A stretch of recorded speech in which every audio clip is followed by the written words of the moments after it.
jump to the. Oh yeah.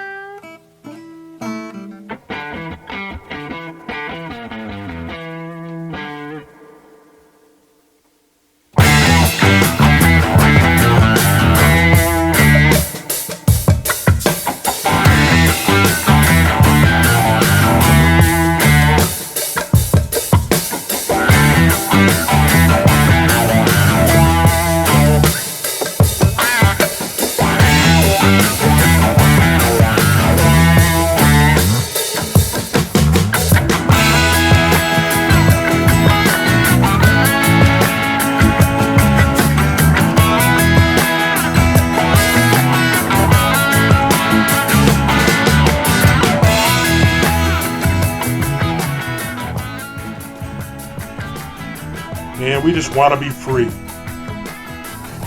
We want to be free to ride our machines. We just want to be left alone. We want to party. We don't stay inside because of rain. We don't stay at home because it's cold. We don't even like to park our bikes. We ride. This is our biker's lifestyle.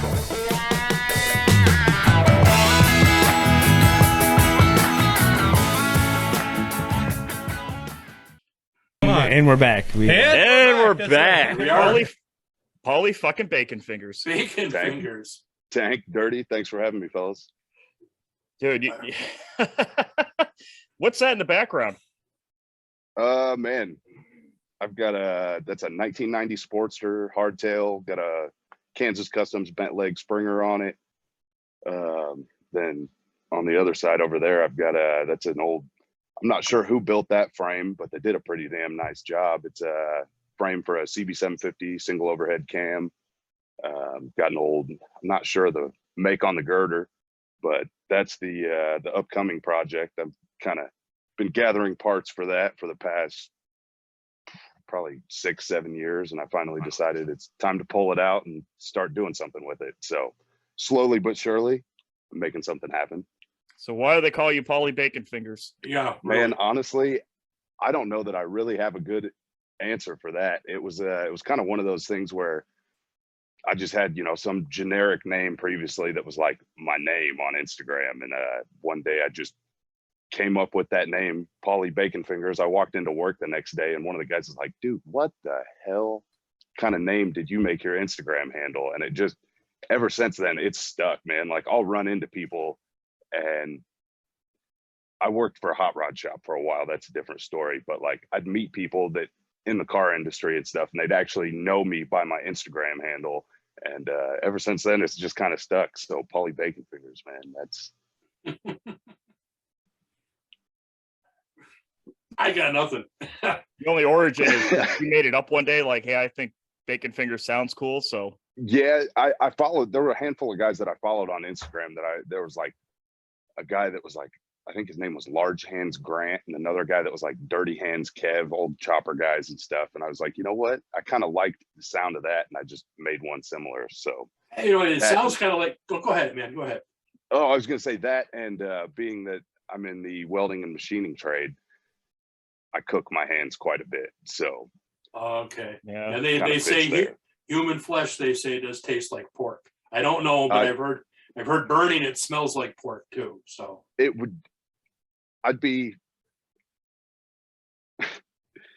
sounds strange, but it kind of makes you wonder what it would actually taste like when people talk about it.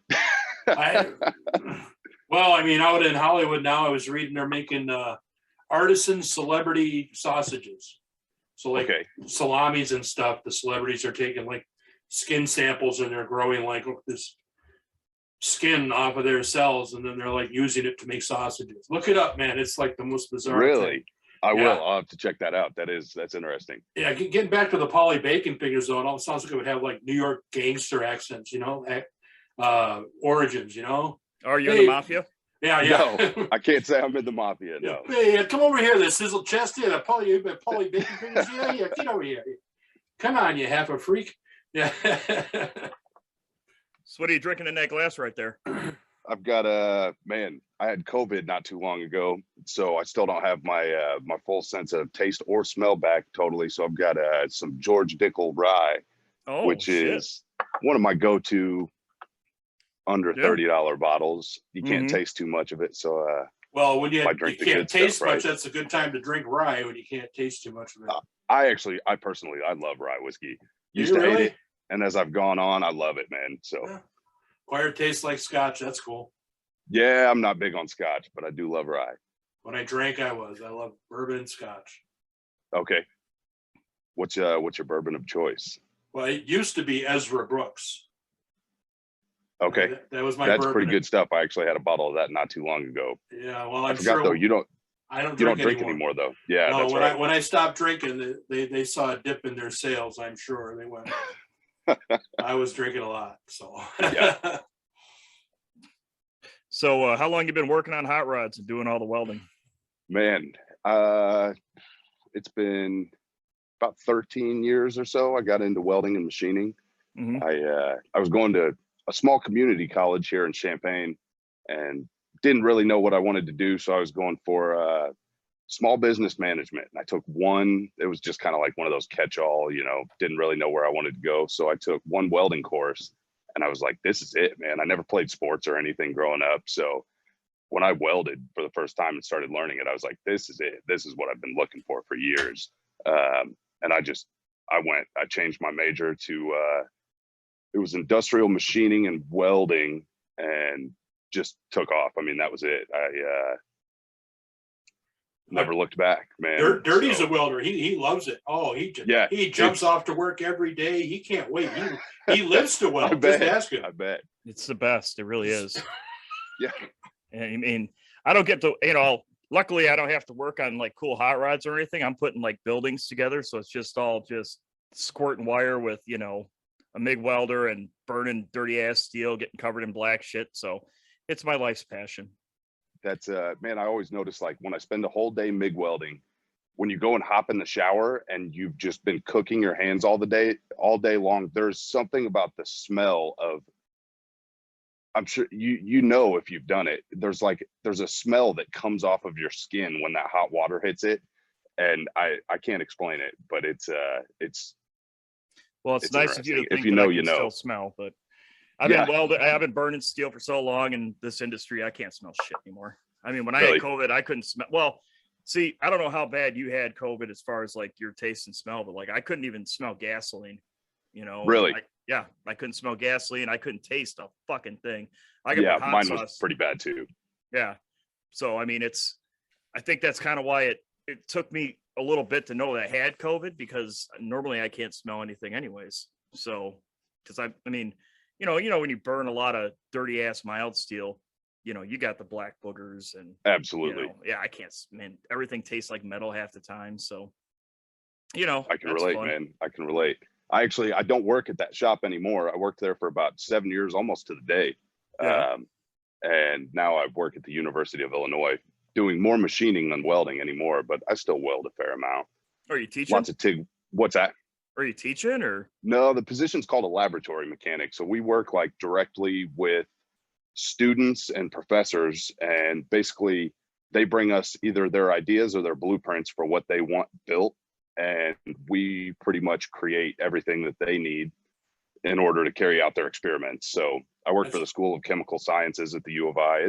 It's a pretty cool gig, man. And I lucked out. Like my boss is actually an old school Suzuki drag racer, and now he's gotten into performance Harley stuff. So we sit around for the first handful of minutes for the day and bullshit, what we want to do, what we're working on, and talk motorcycles. So I lucked out there, man. It's a pretty cool spot to be. Oh, that sounds badass, man. It really is. That, and you can't beat, I work 7:30 to 3:30 every day, which is like, I've never had a job where I get off before the sun sets. That's pretty damn nice. So damn banker hours. Yeah, literally. And the U of I gives you crazy time off, man. I worked a long time to get this job.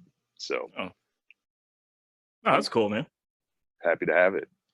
Right on. So what do you normally ride that's not a chopped up sporty or something? I've got this year I had a 15 road glide, and with where the road glide prices were lately, I started looking around. I wanted something. I thought when I bought that bike that a bagger was going to be the end all for me. I loved the idea of it. Don't get me wrong, I loved it, but I've had 2 lowriders before, and I started looking around and I spotted one in Fishers, Indiana. They had a lowrider S 2020 with a 131 in it that had 125 miles on it. The story behind it was the owner of the Harley Davidson dealership had his guys build it. 131, he wrote it for that 125 miles and decided, you know what, I'm over it. Let's sell it. Put it on the showroom floor. I was one of the first guys to call about it. They gave me a killer deal on trade in on my bike. And so now I ride a 2020 lowrider S with a 131 in it. Came with like a HPI pipe on it, and Saddleman seat was already on there, HPI air cleaner. So it had the good start to it. So here I am, 5,600 miles on it, and I already blew up the compensator. So whoops a daisies, you know? Yeah, absolutely. So just put a Dark Horse, what is it? Dark Horse Man of War, Barnett, Scorpion clutch, so the billet basket, and put a chain drive on it and a handful of other things. Just got that buttoned up the other day, actually. So I'm curious to see how it runs. I'm curious to see how that clutch goes, because I've been looking at doing the same thing to my Road King, because my clutch has finally started slipping after fucking 40-some thousand miles with almost 150 horse. And well, the way you ride, I'm surprised you got that much out of it. Well, it's got it's basically just factory clutches with that Scorpion weighted flywheel. So how do you like that, man? I like it great. It's like riding a normal, like, it doesn't feel any heavier than factory because it doesn't start doing, high performance stuff until you start spinning in the RPMs. Sure, absolutely.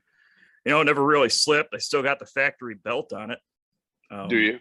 Yeah. At 150 horse, man. That's I've always kind of understood about 150 horse is that point where you want to start looking into chain, but that's well, chain's on the menu just because we're on being in a club, we do a lot of cross country type shit. Sure. And it's easier to carry a fucking spare link than it is to swap out a belt on the side of the road. So absolutely. Yeah. You got to pull the whole inner primary and everything off to get to the belt. And then, it's a big process. So victory takes you 60 minutes to change your belt on the side of the highway. Really? That ain't bad, man. It's on the other side of the bike.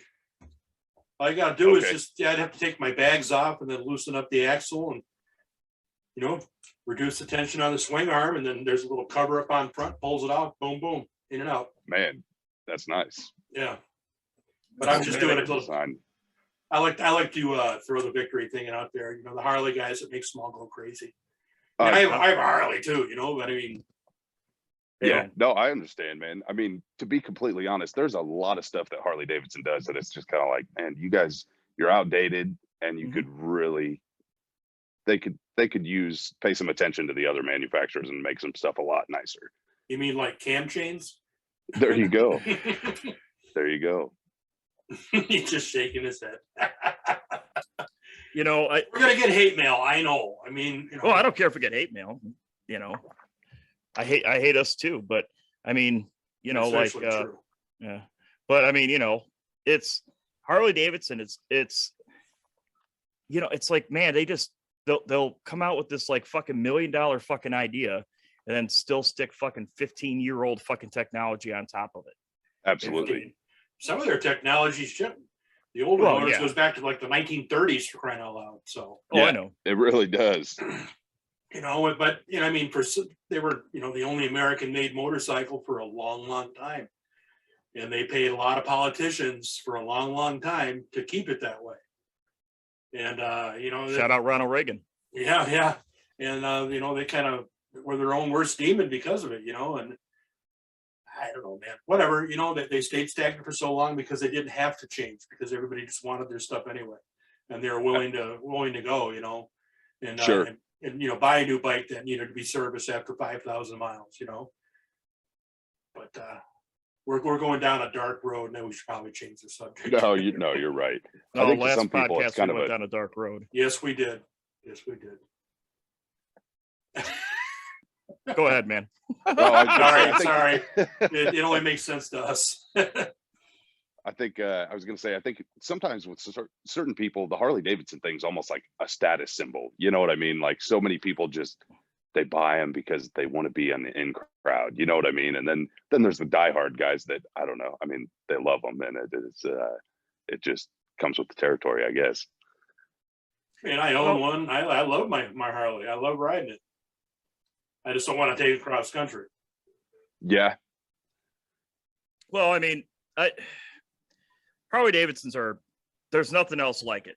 You know what I mean? Like I can ride a Honda, I can ride a Yamaha, I can ride a Suzuki, all of them be twins, and they're all going to feel almost exactly the same to me. You know, there's really no difference in them, you know? Yeah. I mean, they all feel kind of the sound. Yeah. But even some of the newer, like the M8s and stuff, they don't sound like the older stuff. We were just talking about that. After the Evo, you really lose that signature Harley Davidson sound. Twin cams, yeah, you still get a little bit of it, but I mean, there was Shovelhead and previous, there was a sound that was unmistakable. Yeah, well, every Harley motor has its own signature sound, you know, like shovels. Yeah, I mean, you could pick a shovel out of the crowd. You could pick, you know, a twin cam out of the crowd versus an Evo. Absolutely. It all depends on what you're into. Me personally, I like twin cams way better than I like fucking M8s. Yeah. You know, I'd say well, here's the thing. Performance wise, the M8s are fucking outstanding for what they can do with very little work. The power that they're putting out. Yeah. Oh. So I mean, I get it, but at the same time, they just feel, I don't know, they're too nice. You know, they don't vibrate and shake and make a bunch of racket. And yep. I mean, the one nice thing about the one thing about twin cams I like is that, you know, and everybody else kind of gets kind of weird about it, but the way they run their rockers, I mean, them fuckers are noisy as hell. And a lot of guys hate it. I love it. I love the sound of mechanical noise. I agree. Happening underneath me. I would definitely agree with that. So you ever get working into engines or? Nothing professionally. I didn't do much mechanically for profession, but as far as my own personal stuff, I try to do everything that I feel comfortable doing, and then try to step out of the box every now and then and do some stuff I don't feel comfortable doing myself. Force myself to learn a little bit, and I'm pretty mechanically inclined. I can do probably 95% of what I need to do myself. So every now and then I feel like you're better off paying somebody that does it day in and day out to do some of the bigger stuff. But there's always that moment of truth, right? When you've done the wrenching and you've turned the bolts, and you get out there and you're suddenly, you know, is this thing gonna vibrate apart? What the fuck? You know, like, sure. I hope I did this. I hope I did that. I hope it doesn't blow up on me. Absolutely. And like on my Sportster, for instance, I would have no problem. You know, it's a hardtail Springer front end. I'm not going to end up 2,000 miles away from home on that thing. You know what I mean? So that I'd have no problem doing any of the work on that. However, my lowrider, that's the one that if I'm going to go somewhere, I'm taking that. So if it came down to splitting the cases, I've never split cases and put a crank in one of those. So it's like, there's a good chance I may have somebody else do that. You know what I mean? But on my Sportster, I'd take the time to maybe try and do it myself, because I'd learn something. And if I break down, I'm probably only going to be at most 250 miles away from home. So that's where I'd be on that. Yeah. I mean, you know, it's no risk, no reward, you know, but at the same time, you don't want to fuck yourself over by hurting really expensive parts and getting stranded in BFE. So what kind of riding do you like to do? You like to do cross country shit? You like just a bar hop? What are you into, man? I do, man. I try to do as many long distance trips as I can. I haven't gotten nearly as many in as I'd like to this past season. I did a trip Memorial Day weekend of this past summer. We hit Nashville, Tennessee, and then stayed at a friend's place in Nashville. Went from Nashville to Cosby, Tennessee, which is like Pigeon Forge area. Mm-hmm. Stayed at a friend's place. Him and his fiance, now wife, fiance at the time bought a place in the mountains out there. So we went and stayed with them, hit Foothills Parkway and Tail of the Dragon. I'd literally just bought the lowrider, man. And so actually my friend that lives out there just bought a 2020 lowrider as well. So myself, him, and one other guy I went with who was on a CVO Street Glide, the three of us, man, we ran Foothills Parkway and the Tail of the Dragon about as hard as you possibly could. With the current tuner I've got on my bike, it tops out at 125. I'm looking to put a power vision on it to change that. But there were a couple times through Foothills Parkway where I hit that speed limiter. So we were getting it pretty good, man. Nice. It was yeah.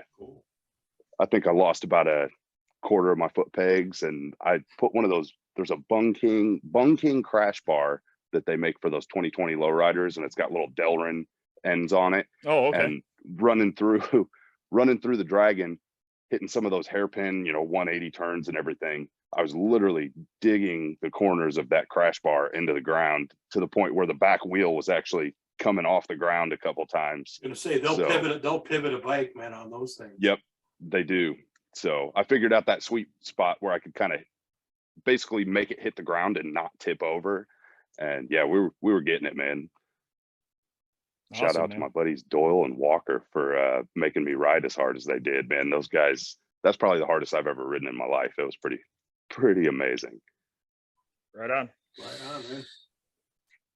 Well, so you kind of hit me up on the Instagram or whatever in the private messages, and you were talking about how you've been hanging around a club for 4 years and you finally decided to take the leap. How's that going? It's good, man. It's good. Good group of guys. Like you said, it's been about 4 years that I've been hanging around those guys, and there was I really liked what I saw with this group of guys.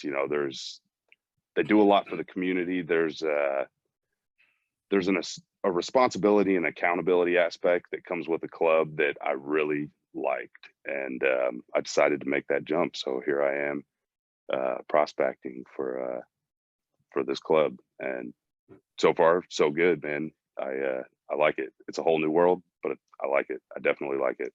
How many days in? Oh, let's see. It would be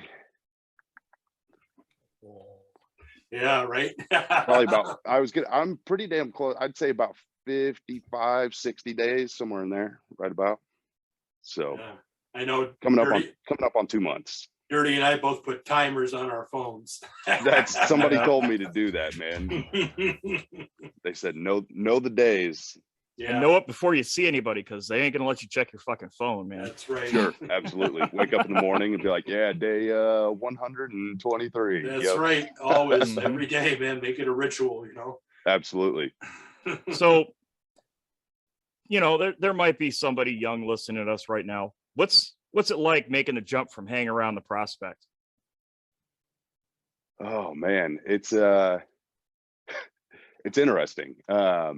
You go from, I think I've heard you guys say it before, hang around is probably, I'm not a full batch member yet, so I don't know what it's like after this point. However, there's that hang around point. You have no responsibilities. It's you show up, you hang out with the guys, everything's good to go. You take on prospect responsibilities, and it's like you're doing stuff for the club suddenly. It's you during events and stuff, you're the reason. You're making sure everything's taken care of. You're working. I look at it as a job, more or less. You know what I mean? It's I've got my days I need to be there. I've got responsibilities I have to take care of, and you get them done. And whether you like doing them or not, you smile, you nod, and you make it look like you enjoy doing it, because, well, that's just part of it, right? So, but at the end of the day, I'm getting to know,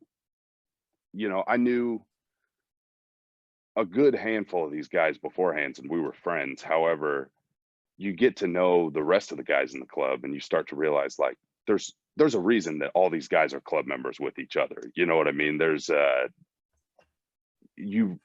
once you start to see the inner workings of a club, you start to realize like, okay, this is why all these guys are part of this together, because there's something that comes along with it, and you can't really explain it until you get in it. So Yeah. You've been listening to us.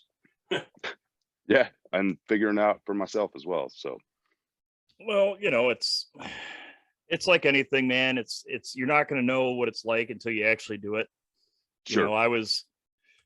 Me and Tag were hanging around for 250 some odd days, and then, the probationary period was as long as it took, and yada, yada, yada. And so, I mean, well over a year and a half of just hanging around and then prospecting or probating, however you want to say it. So, I mean, we had a pretty good idea what it was like to be in the club, but once you get that patch on your back, and once you start actually like rolling around like that, you just don't know. I mean, it's a whole different world, you almost have to understand that you no longer just represent yourself. Absolutely. You now represent a whole group of fucking people. Definitely. So, and I try to tell people that, when they're looking to come, our way, or they're going to go some other way, and they're just talking to me about it, it's looking for advice. Hey man, just so you know, once you put that patch on your back, you now represent an organization. So everything you do with that patch on your back is going to fucking reflect on that organization. Now, even without the patch on your back. Well, yeah, if they know who you are. At a certain point, you're known as being a member of a club, and you have to act accordingly. Yeah, you're absolutely right. But it's like you were saying, you were in Nashville with me and another club brother. We went down to Nashville a few years back, and like, if we were to say get into it with some fucking random MC when we're out on the road, they're going to think that our club's a bunch of fucking assholes because they got into a mix with 2 fucking members from it. Sure. So absolutely. You're going to get into shit with some random asshole at a bar. Speaking of which, did you go out when you were in Nashville, like downtown, do some drinking? I have. At this particular point, we had put our buddy cooked a whole bunch of food, had beer and everything at his place. We pretty well just stayed at his place for the night. But I have gone out in Nashville. Nashville gets pretty crazy sometimes. Fucking expensive as fuck. No isn't kidding. It? Now, did you go on? What's the main drag there in Nashville? I can't remember the name. Yeah, I was there. Yeah. Okay. Is that what you did? The main drag? Mm-hmm. Gotcha. Dude, yeah, 2 beers, 2 shots was like $32. Yeah. I ordered me and my homeboy a fucking beer and a shot, and she was like 32 something. I'm like, oh no, I just wanted these. I don't know what else you're putting on here. I don't know if there's like food or something added to it. No, I didn't want chicken fries. I just wanted these. And no, that's you. I'm like, oh, okay. So I just one of the past times I went to Nashville was actually for a Good Guys Car Show. I went with the old shop I used to work at, and there's another guy who owns a shop, Vinny's Hot Rods, and he knows a handful of people in Nashville. So I went out with him one night, and we hit like outskirts, like dive bars and stuff. And that was probably the best time I've ever had in Nashville, man. Running through all those little dive bars and stuff. That's kind of you hit that main drag, and it's the typical tourist stuff, like you were saying. It's expensive, but once you get outside and you hit like a nice little pool hall in the middle, it's not in the middle of the heart of Nashville. Yeah, there's some good stuff out there. Yeah, I wouldn't mind going back one of these days. I agree. Memphis. I've never been to Memphis. Not West Memphis, not the Arkansas side. About to say, I don't hear great things about Memphis. So I had a great time on Beale Street. Really? Yeah. What year was that? Let's see. That's funny. Probably 2011, 2010. Oh, okay. No, I just hear Memphis is like the world's like shittiest fucking place on planet Earth. Well, I mean, shout out to anybody who's listening in Memphis. Sorry, I heard your city sucks balls. But... No, it's interesting because the churches are the size of universities. Oh yeah. And they'll be like, all 4 corners, there's a church there. But you can go like 2 blocks one way and it's the ghetto, and then 2 blocks another way, and then there's $3 million homes. Mm-hmm. But I'm just saying the food scene and the nightlife scene down on Beale Street and the surrounding neighborhood is pretty cool. And there was this barbecue place called Rendezvous, which had no hours. You had to like go up this, it was like a speakeasy years ago, and you had to go up this long alleyway and then like down a staircase or something just to be able to get to where it's at. And they had no hours. It's just whenever the fuck they wanted to be open. So it was really good barbecue. But it sounds pretty cool. That whole crime get shot thing probably would be a little bit of a deterrent, but can't be any worse than Louisville, brother. It can't be any worse than my hometown these days, man. We just yeah? got Champaign, Illinois was just, if I recall correctly, 200 by the end of 2021, we had 220 confirmed shootings with, that was, I'm trying to make sure I get this correct, 220 confirmed shootings, and per capita, that put us at the second highest amount of shootings in the United States. Yeah, which probably Champaign didn't used to be that way. Number one was probably Rockford, Illinois, where I'm from. I wouldn't doubt it. I would not doubt that. Yes, used to be a shooting a day. Now it's probably 6 or 7. You just don't think about it, But gotta Built back better. Yeah. So how did you get into riding motorcycles? Man, my dad brought me home a little Honda Z50 one day as a surprise when I was a kid. And pretty much ever since then I've been hooked on two wheels. That actually got stolen late one night. My dad ran an errand, came home. I heard somebody else pull in the driveway before him. Then I heard him pull out. I was probably 9 years old at the time. And somebody pulled in our driveway, stole my little Z50.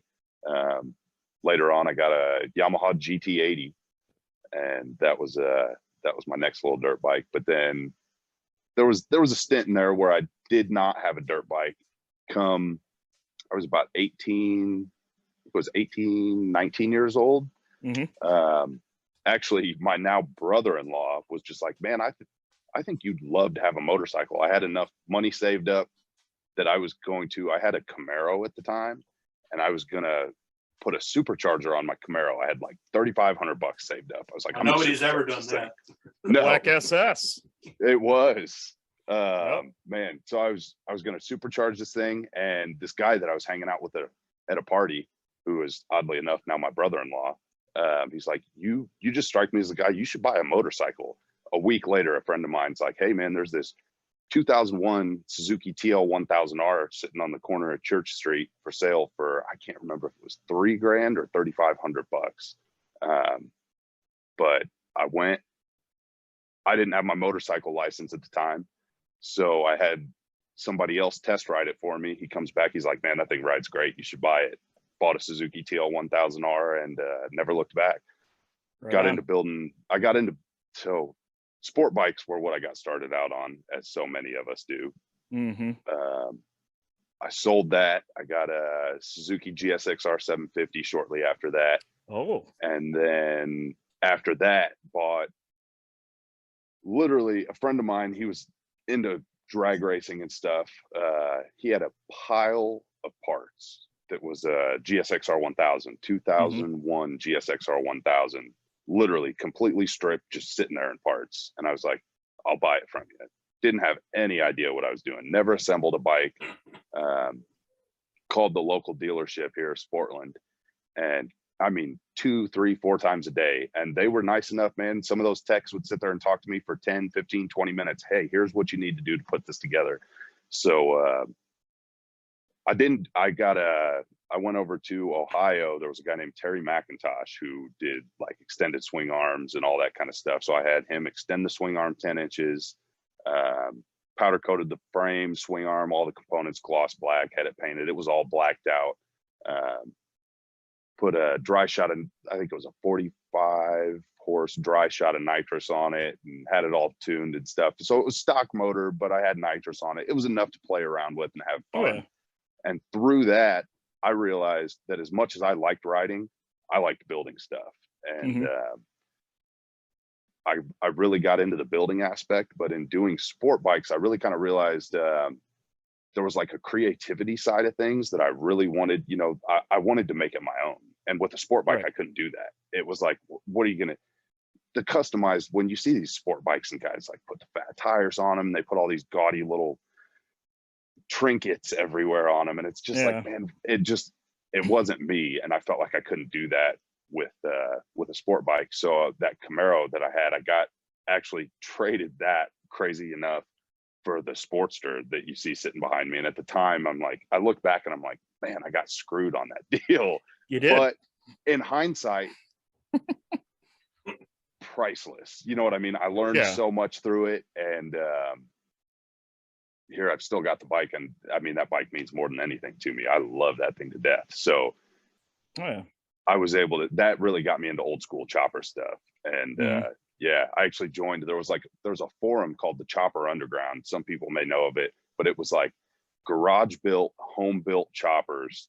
And lo and behold, the guy who ran the site happened to live in Charleston, Illinois. So that's like 40 minutes south of me. Yeah. So we start meeting up. And then there's like another guy that lives in Springfield. Next thing you know, there's a couple guys in Champaign that were on the website. And all these guys, we started having like chopper meetups. And there was all this stuff where like, if you needed parts, I'd give you parts. And it was pretty cool, man. So choppers definitely hold a pretty sentimental place in my heart, man. That's what really got me into motorcycles. Well, you know, I mean, that's with choppers or whatever. I mean, it's not about how fast you can go or whatever. It's more about what you can come up with in your own brain and do with your own hands, and then, you know, put foot to ass and make something happen on the road. So, I mean, choppers are more of a passion of love, is where, you know, other things are just more showing off, you know? Definitely. I mean, I would agree with that. I came from the sport bike world too, and it was all about just how fast can you go, and, you know, how hard can you ride, and blah, blah, blah. The bike was just an appliance, it felt like, you know, it wasn't anything special. Sure. I would agree with that. Don't get me wrong. Well, don't get me wrong. I mean, no, there are guys that build the shit out of fucking sport bikes and do crazy shit. I don't know if you've ever been to like Byron, you know, and seen some of the dudes that race those bikes, but absolutely, they're awesome. You know, I mean, you see a dude that's, you know, going full on Superman, running a 6 1/4 mile on some, you know, turboed out fucking Busa or KZ 1400 or whatever the fuck. I mean, that's cool, but I don't know, man. There's just something about building something in your garage and then taking it out and pounding the pavement with it. That's, you can't replace that with some pocket rocket fucking Jap bike. I would agree with that. Absolutely. There's a certain aspect to choppers that, like, choppers to me have a soul. You know what I mean? There's so much love put into building it, and it becomes a reflection of the person that did it, which that's pretty cool to me. It's something different than any other motorcycle on the road, because it is quite literally a reflection of the person that built it. Well, yeah, I mean, it's rolling art in a sense. And I hate to sound all foo-foo, you know, like I drink Starbucks coffee or something, but it's rolling art is what it is. I mean, sure. You know, guys sit down and they figure out, okay, I want it to look this way, and nobody wants their bike to look ugly. You know, I mean, even if it turns out that way, it wasn't your intention. No, but, and in the eye of the builder, it may be the best looking thing in the world. I've seen some pretty ugly choppers before. Oh, it was called the early 2000s. They had a TV show, and the dad and the son used to yell at each other. And that reindeer bike they built. Oh, just brilliant, Fucking how Paulie comes up with those crazy ideas. Well, I mean, some of Arlen Ness's bikes back in the 70s were pretty wildly stupid looking. Absolutely. I mean, I know a lot of people who don't necessarily like Arlen Ness, but he's an icon. You know what I mean? Yeah. No, he made Are you one of those guys? He made tribal designs super duper cool. You know, whenever I put on my Affliction t-shirts and my fucking embroidered jeans, I think to myself, what a great fucking builder Arlen Ness was. But man, he had some pretty cool early stuff. You got to give him that. Yeah, he did. I'm just being a hater. But rest in peace. He died. So I guess I'm fucking up talking ill of the dead. But yeah, we just lost half our viewership. So there goes 6 people. But so I see the spring seat on that Sporty behind you. Yeah, and it's a rigid, and that makes sense. what are your thoughts on people that run spring seats on bikes with suspension? It's one of my biggest fucking pet peeves, man. Yep. I hate it. Fucking stupid. It's about as bad. If you're gonna put a spring seat on a bike that already has suspension, you might as well go ahead and add the holster to your handlebars. That's right. That's right. Because, you know, I don't know how many times in my life I've been driving down the road and said, man, I wish I had a fucking gun mounted right here. Yeah. You know? On the right hand side. So when I pull it out, I go ahead and slow down, and Let's say you set the cruise. You got to set the cruise, and then there you go. And then you just sort of aim with it on the fucking gyro thing or whatever. And yeah, that's how they did it on Sons of Anarchy. Exactly. God, that show. Jeez, yeah. Mm-hmm. Well, so Joey, what do you think about running car tires for a rear tire on a bike? Well, I mean, we're being controversial. We might as well bring up the dark side, you know. There is a wrong answer to this. I think the Goldwing guys like to do that, don't they? Oh, they love it. They love it. That's like the go-to. I've known a lot of Goldwing man. guys too. I shouldn't say personally, but I've heard of a lot of Goldwing guys putting car tires on the bikes. Mm-hmm. I know more than Goldwingers that do it, but yeah. Really? Yeah. I can't say I have absolutely zero experience from it. So I guess if you go in a straight line all the time, it probably wouldn't be that bad. You'd get some pretty good wear out of it, I guess. But aside from that, no, I can't. I wouldn't personally do it. Aside from that, I really don't have an opinion on it. Well, we might as well ask you what type of oil you use now. You know, I mean, you've seen how that blows up on social media. Like, I'm not asking you what type of oil you got. I decided to put B&M Trick Shift Type F transmission fluid in my primary. Yeah. Which is from the research I've done, it sounds like that's a good way to go with the Barnett clutch that I put in there. So just a heads up, if you decide to go with a Barnett clutch in your bike, you might I'm thinking about that. B&M Trick Shift. So I don't know. I mean, go ahead. I was going to say, for years I ran the mobile racing transmission fluid in my primary, but I just got a Barnett clutch put in my bike over the winter, so I don't know what the hell they put in it now. Well, I know with like the Trick Shift, like the tranny fluid, it's got a friction additive in it, so that kind of helps the clutches grab better and shit. That's what I read, is that it gives much more, they say, linear engagement, for whatever that means. It's not supposed to be so herky jerky. Yeah, but who knows? I mean, dude, it's sort of like everything when it comes to like maintenance for motorcycles. It all depends on who you ask. Like I run like my bike, it's a 117. I run a AMSOIL straight 60 weight, and that's just to keep the fucking heat down in it, you know. Sure. And I recently just put a ultra cool oil cooler on it with the electric fans on it. It is pretty cool. Yeah, it looks cool, but I mean, it does help. You know, it doesn't, you know, boil my fucking thighs anymore. That's nice, man. That's one thing I've noticed about this bike that I've got now, my lowrider. It is the hottest bike that I've ever ridden in my life. I mean, like, to the point where if I'm sitting at a stoplight for more than 20 seconds on a 80 plus degree day, I have to get my leg away from that rear exhaust port.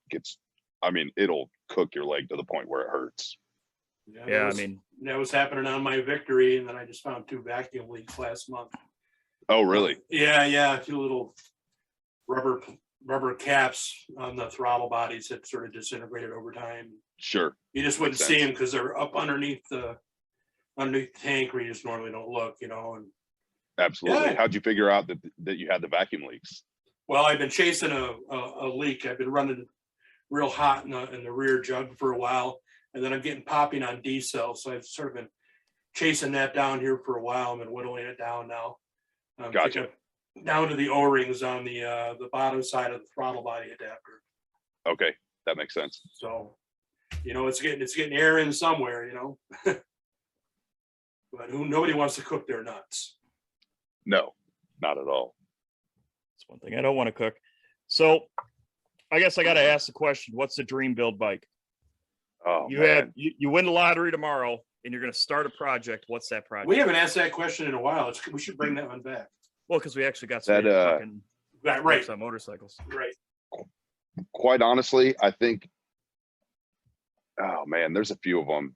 I mean, I'm going to go with honestly, the CB750 that I've got sitting behind me, I would love to build a really hot CB750 motor in this old school, like semi digger. I mean, I don't know how much rakes on that frame, but it's up there. I mean, I think the girder's 6 over. I've got that old, it's like, it looks almost like one of those Kim Tab magnesium wheels, but it's actually a BMW front wheel off of like a I think it's like an 85. I can't remember the specific model. But that with a really hot CB750 motor in it. And I want to do like, I want to build my own prism tank. And I've got this thing about asymmetry where, like, rather than mounting the oil tank, like where you would typically mount the oil tank directly under the seat, I kind of want to mount it off to the side vertically. And then on the other side, build like a somewhat angular enclosure to hold all the electronics to kind of match the prism tank, go with that old Kim Tab style front wheel on the front of it. And that's a CB750 chopper that performs substantially better than an old CB750 did. That's one of my top dream bikes. I'd really like to build a hot shovel one of these days too. Not that it would perform with anything new. I mean, these M8s are insane, but to have a shovel that I could run down the road with, like a Baker, what do they call it? The Frankentranny, that's like the 6x4. Make it look old school, but have a real hot, big stroker shovel, 6 speeds behind it, and be able to run with new modern bikes. Well, I mean, shit, there's those old Cowie 2-stroke H2 motors. Those things were nasty, man. Oh yeah, they'd rip. I mean, they really did. Fuck, I don't even remember what they had for horse, but I know it was up there. It was in the neighborhood of 100, wasn't it, or something like that? It may not have been quite that high, but it was up there. It was up there for that year. Yeah, like mid late 70s were when those bikes came out. And yeah, they were hot. Their nickname was the Widowmaker, right? Yeah, they were there you ridiculous. Go. Yeah. Well, I mean, look at the H2s now. I mean, what's that bike make? The lowest horsepower number, because there's like the H2 and then the H2R. Yeah, I think is that the new supercharged cows? Yeah, yep, there's a professor at the U of I that's got one of those, man. It's you'd see the guy walking through the hallway and you'd never have any idea that this guy walks out and hops on a supercharged H2 when he goes home. So right. Well, it's like you see like Jay Leno's garage and shit. He's got all the all that cool shit. And you would never think he would actually ride one like that. When you think of Jay Leno and his bike collection, it's usually some old ass fucking Indian or some old ass, motorcycle. Yeah. Where it's all chitty bang bang and it's puking oil over your fucking pants. But oh yeah, by the way, he's also got some bike that makes, over 200 fucking horsepower in the back too. Absolutely. Yeah. Jay Leno's got one of those, what was that? Was it the Rolls-Royce helicopter jet engine bike? Oh yeah, the Y2K. That's it, the Y2K. I couldn't remember what it was called. Yep. Yeah, it was featured in Torque or whatever. That's right. Yeah, that fucking movie. Yeah. Apparently, when you go really fast down the side of the road, it blows cars up onto the sidewalk and shit. Yeah. Was that the one where? What was the one where they were like riding on top of a train? Was that Torque? Same movie? Okay. That was with Ice Cube. Ice Cube was also in that. Right. He was riding around on actually one of the bikes that I would love to have someday, but I can never fucking find one. It's like my Eleanor, I guess, if I was gone in 60 seconds, would be a Daytona 955i, like an 03 955i. That's pretty sure that's what he was on. I think you're absolutely right. Now that I think back on it, were those were 3-cylinder bikes, weren't they? Mm-hmm. Yeah, it was it was just the race version of the Speed Triple. Yep. Okay, that makes sense. So I like Triumphs too. I don't know. There's so many different fucking builds and bikes that I want. I'd have to win the lottery to have even close to half of them, because I agree. It just is what it is, man. There's a grocery list of shit that I want to get back, get in a day. So, we're pushing almost an hour here. Yes, we are. Are we really? Man, time flies. No, it does. it does. So I guess you got any questions for us? Do you want to know anything about podcasting or how to be a drunk guy in a motorcycle club? I will say, man, I've been listening to you guys for it hasn't been too long. It's been maybe 4 months or so is about when I discovered you guys. And then the more I started out, there was I can't remember his name. He works for, is it IMZZ? Like IMZZ Elite, the motorcycle shop in California. He was on your podcast. Oh, Joey at one point. Primicaro. Oh, Yes, yeah. Joey. So I think that was the first one I listened to, and then lo and behold, it was like, man, this guy had so many similar things to what I was into. And then I kind of went back and listened to a little bit in the beginning, and then I went forwards and listened to, I've been bouncing around, but your early stuff compared to now, man, you guys are doing an excellent job. And it's cool to see the progression, because you can definitely see a progression as you guys go along. But you're doing great, man. I enjoy the hell out of the podcast. And where do you guys see the podcast going? I mean, are you just straight into the shitter? No, yeah. I don't know, man. Like, so we try to keep certain things tight-lipped because, well, let's just say we don't want our ideas to be done before we do them. You know what I mean? Absolutely. That's happened to us. It's happened. But anyways, long story short story long. We want to grow like more on YouTube, not just like we're doing like that whole, I don't know if you saw the conceal carry thing. And I was gonna give you shit about carrying a Beretta 92. Oh man, I'm a big Beretta fan. Are you now? I am. Well, nobody's perfect. I shot USPSA for a fair amount of time. Then I saw that up, and yeah. Where's that at in Illinois? All over the place, man. They hold meets all over the place. Yeah. No shit. I'm gonna check that out. That looked cool as hell. It is, man. You got to take a class to get into it. But once you get through the class, you can pretty much go anywhere that they hold sanctioned USPSA meets. And it's a lot of fun, man. There are a lot of rules, but it's excellent experience if at the minimum, just for the experience, it's good. Right. But it's fun, man. What type of class do you got to take to do it? Like just it's pretty much they run you over the rules. They tell you about all the different classes that you can shoot. It's pretty much safety and then some of their specific rules, and then the rest of it you just kind of learn as you go. So sure. And is it strictly handgun, or they doing carbine too? Or? They also do PCC, so pistol caliber carbine.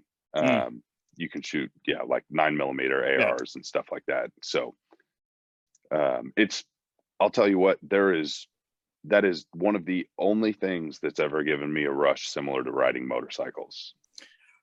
No, there's a local dude that does that sort of thing. It's sort of an underground type deal, but yeah, I fucking love doing that shit. I wasn't in the military, or I'm not a fucking cop or anything, so I've never been officially trained for a job, but like I'll take like certain classes and this, that, and the other thing. It's fun, to shoot and kill steel targets or paper targets. You never know. We're getting into it with Russia right now. You never know. Red Dawn could happen. You never know, man. Red Dawn can happen. You want to be prepared for that. Everybody has their dreams, Dirty. That's right. That's our dream. But no, like we want to do like certain videos that are just for YouTube. And do you know of Hoonigan? Yeah, absolutely. Kind of want to do a thing this year, kind of like autofocus, but with motorcycles. I can't say I'm absolutely familiar with what autofocus is. I'll have to look and see what that is. But Larry Chan? Not off the top of my head, no, I don't. The fucking little Chinese dude they have taking all the pictures for Hoonigan. Okay. He's got his own little sub channel, and it's sort of something like what we're doing right now, but we're just talking about your bike and we're showing your bike and all that jazz. Cool. Right on. I'll have to check it out. Yeah. We see what you guys come up with. Yeah. We're working. Well, I mean, it kind of sucks because it's wintertime, obviously. So everybody's either tearing their shit apart or it's stuck in a garage. And I don't want to start doing it now. The idea is to fucking try to start doing it, just make 2 or 3 a week, release 1 a week. So we could do Because when you're doing this whole podcast thing, there's like certain dudes like try to do like 3-4 days a week, and that's, this isn't a living, man. This is our fucking hobby. This is a side project. But Definitely.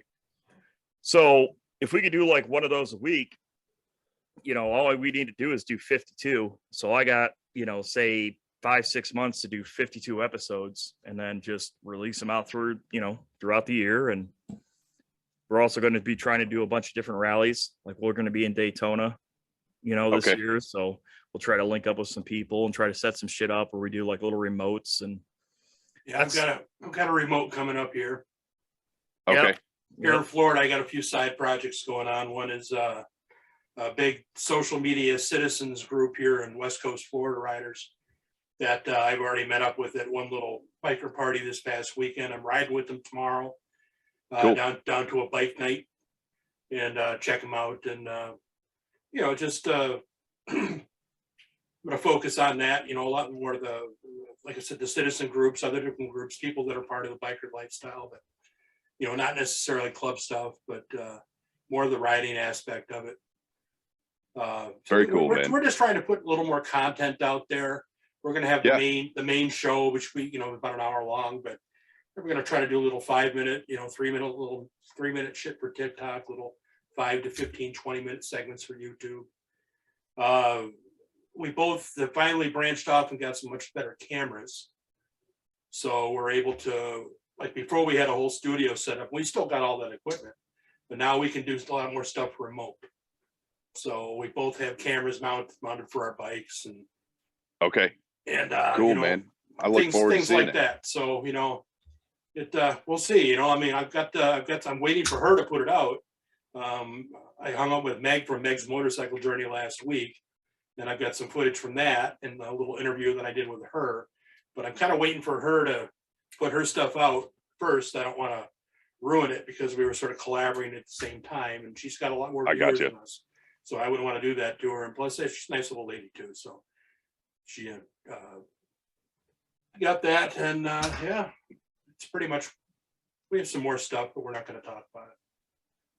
Cool. No, that's I'm looking forward to it, man. Sounds like you guys got some cool stuff in the works. Awesome, man. Well, final thoughts, man. What do you got? What do you want the people to know? Man, you know what's crazy is I thought about this question, and now here that you ask me, right? It's always hard when you're put on the spot. I'd have to say, man, do it because you love it. At the end of the day, when it comes to this lifestyle, the Biker's Lifestyle Podcast, this is, you do it because you love it. If you don't love it, why the hell are you doing it? I don't know. Right on, man. Cool. Thank you. Right on. Those are some absolutely. good words. Good words. Yeah, we appreciate you, man.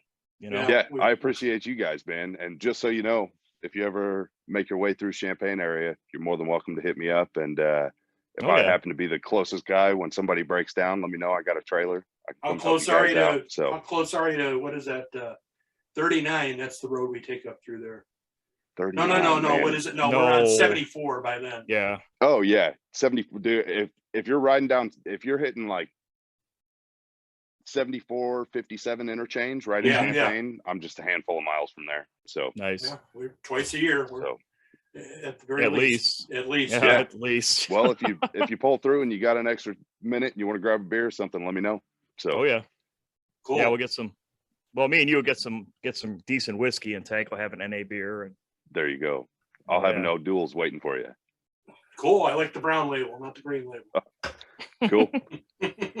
Well, all right, yeah. Paulie Bacon Fingers.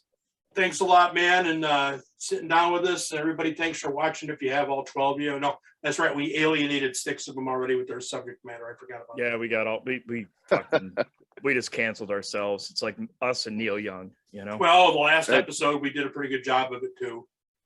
If you had to choose between, if I was Spotify and I had to choose between Joe Rogan and Neil Young, well, there's only one choice there. I mean, how fucking retarded you got to be, Like, yep. It's like, Jesus Christ. Okay, Neil, you have 2 fucking songs that are popular. Get the fuck out of here. So woke, he canceled himself. Uh-huh. Yeah. Well, whatever. Anyway, everybody remember to like and subscribe, and it would kill you to share this, share it with your friends, share it with your enemies. We really just share this shit, please. Yep. And all you people up north, I know the weather sucks right now.